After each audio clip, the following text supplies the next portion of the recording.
Welcome back, my worshipping evildoers, to Cleaving Thought from Bone, with your host, Sociopathic. Some people would claim that horror has no depth, while I would argue there is much philosophical debate to be found within the regions of unexalterated fear. So, don't touch that keyboard and settle down by the glow of your monitor screens. It's time for a digitally dreadful terror tale that I like to call To Be One with Our God.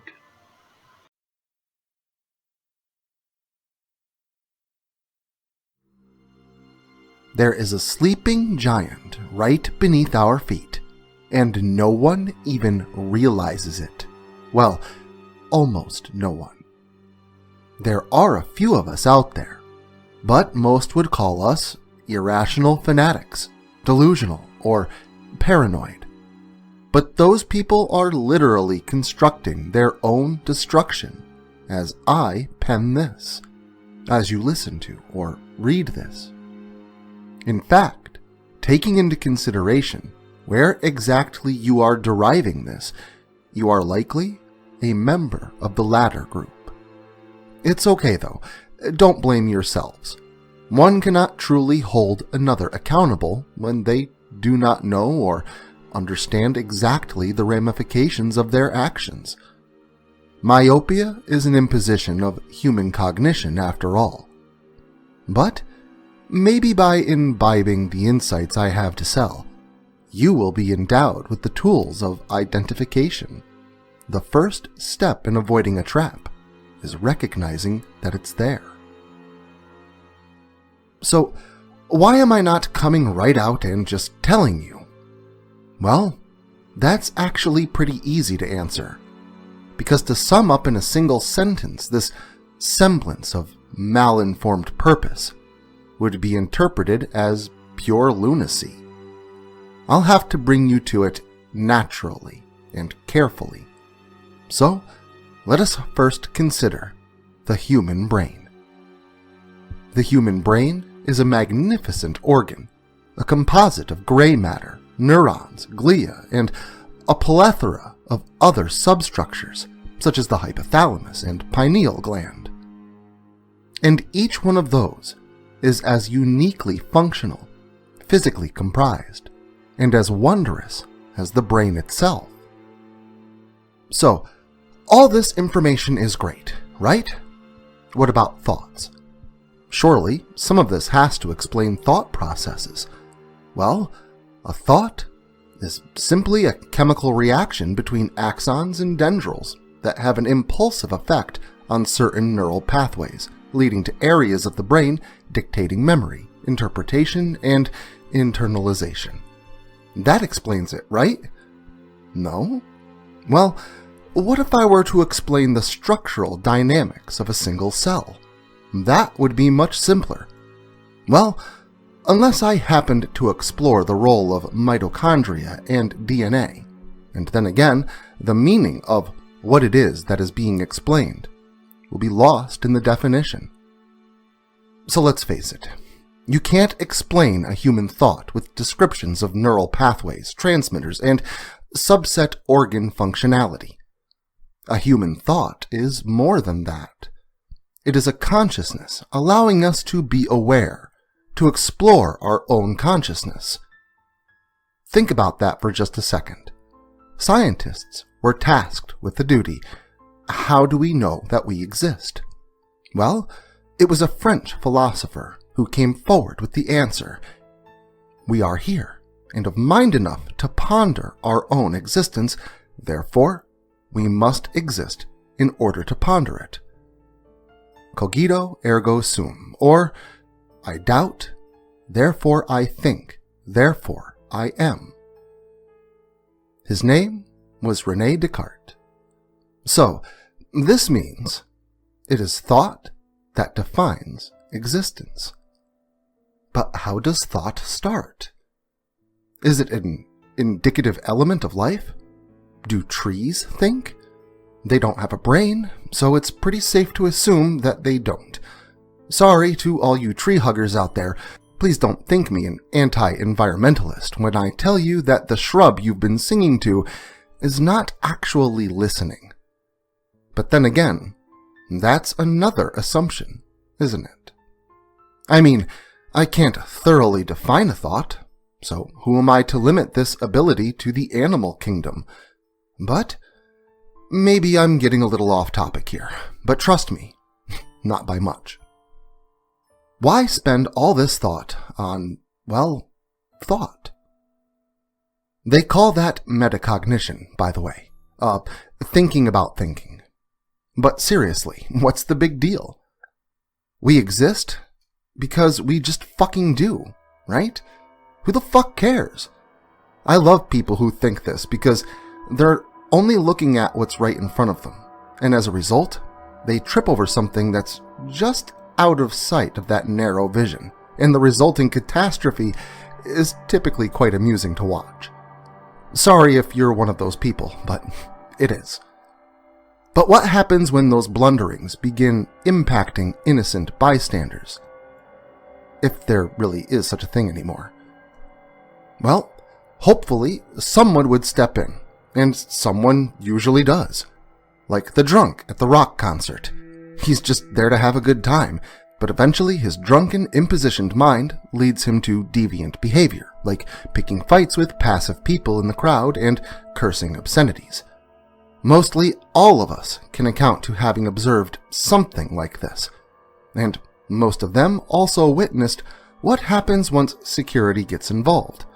Dude gets literally tossed from the event, separated from the group, and removed from their enjoyment, punishing him and satisfying the overall majority. Well, I want to urge you to not be that guy. Stop being a contributor to the inevitable downfall of humanity.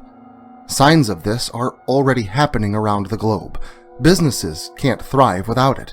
Economy depends on it. Hell, our entire globalized society is addicted to this beast. That's right, I said beast. It is intelligent, conscious, and forever collecting information and using it against us. Is our dependence our own doing? Or is it more purposeful than that? I mean, fuck. The greatest trick the devil ever pulled off is convincing all of us that he didn't exist. But he does exist, within all of us. Only negativity breeds, while positivity has a tendency to dwindle. If you don't believe me, search the web for random news articles and other media. I guarantee you that the seedier and darker side of life severely outweighs the culminations of good, and that's just the surface web. For those of you with a Tor browser, try this same thing on the deep web, a true reflection of humanity's testament to life, and there you'll have it. Even if there is more evil than good in the world, that variance is significantly accentuated here. Sex, violence, greed, whatever. It sells. Now, you may be nodding your head, saying, yeah, I know. The internet can be a really terrible place. That's why I never indulge in any of those darker constructs of the World Wide Web. But let's get real. That's a bunch of bullshit. Even if I did believe you were able to resist your human nature and the beckonings of the internet's intrigues, then I would have to believe that everyone who claimed the same to be true.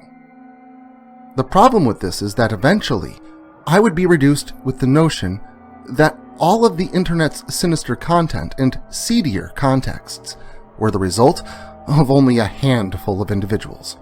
Again, fuck you, bullshit.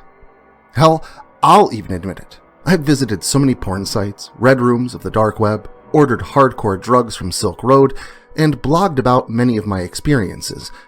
But I began noticing a trend. And that trend is dependence. As each and every day passes, we become more and more dependent upon technology and the comforts that it brings.